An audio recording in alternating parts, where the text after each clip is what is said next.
ಕರ್ನಾಟಕ ರಾಜ್ಯದಲ್ಲಿ ಎಲ್ಲೂ ಸಿಗಲಿಕ್ಕಿಲ್ಲ ಅಂತ ನನಗನ್ನಿಸ್ತದೆ. ಅಂಥ ಹೃದಯವಂತ ನೀವೆಲ್ಲ ಮೈಗೂರದ ಭಕ್ತರು, ಅವರನ್ನು ಇಷ್ಟು ನೀವು ಇಲ್ಲಿ ಅವರು ಮಾಡಿದಂಥ ಪವಾಡಗಳನ್ನೆಲ್ಲವನ್ನು ಕಣ್ಣಾರೆ ಕಂಡಿರ್ತಕ್ಕಂಥವ್ರು ಬಹಳಷ್ಟು ಜನ ಇದ್ದಾರೆ ಅಂಥವರೆಲ್ಲರೂ. ಅದರಲ್ಲಿ ನಾನು ಕೂಡ ಒಬ್ಬನು. ಯಾಕಂತಂದ್ರೆ ನಾನು ಬಹಳಷ್ಟು ಅವ್ರನ್ನ ಹತ್ತಿರವಾಗಿ ಕಂಡಿರ್ತಕ್ಕಂಥದ್ದು. ಪರಮ ಪೂಜ್ಯ ಮಲ್ಲಿಕಾರ್ಜುನ ಸ್ವಾಮಿಗಳವರನ್ನು ಇಲ್ಲಿ ಬಸವ ಪುರಾಣ ಹಚ್ಚಿದಾಗ ನಾನು ಸುಮಾರು 15 ದಿವಸ ನಾನು ಅವರು ಕೂಡ ಇಲ್ಲಿ ಶಂಕರೇ ಸ್ವಾಮಿಗಳವ್ರ ಮನೆಯಲ್ಲಿ ನಾನು ಕೂಡ ಇದ್ದೆ ಅವ್ರ ಜೊತೆಗೆ.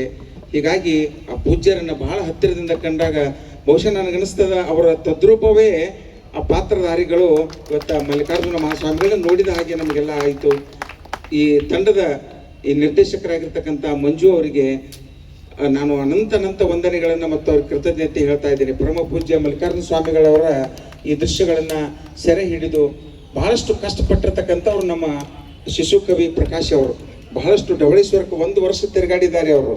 ಈ ಕಥೆಯನ್ನು ನಿರೂಪಣೆ ಮಾಡಲಿಕ್ಕೆ, ಬಹಳಷ್ಟು ಅದನ್ನು ಸಂಗ್ರಹ ಮಾಡಲಿಕ್ಕೆ ಅವರು ಪಟ್ಟಿರ್ತಕ್ಕಂಥ ಕಷ್ಟ ಅಷ್ಟಿಷ್ಟು ಅಂತ ಹೇಳಲಿಕ್ಕೆ ಸಾಧ್ಯ ಇಲ್ಲ. ಅವರು ಬಹಳ ದೊಡ್ಡ ಒಬ್ಬ ನಾಟಕಕಾರ ಅವರು.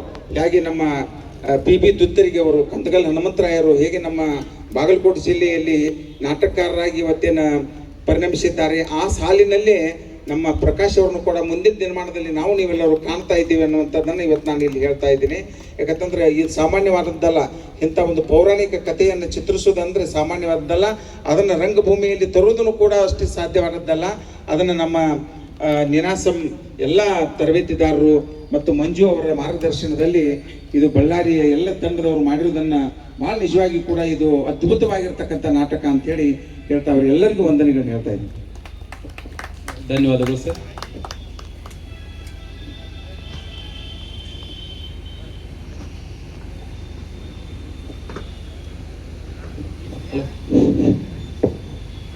ಪರಮ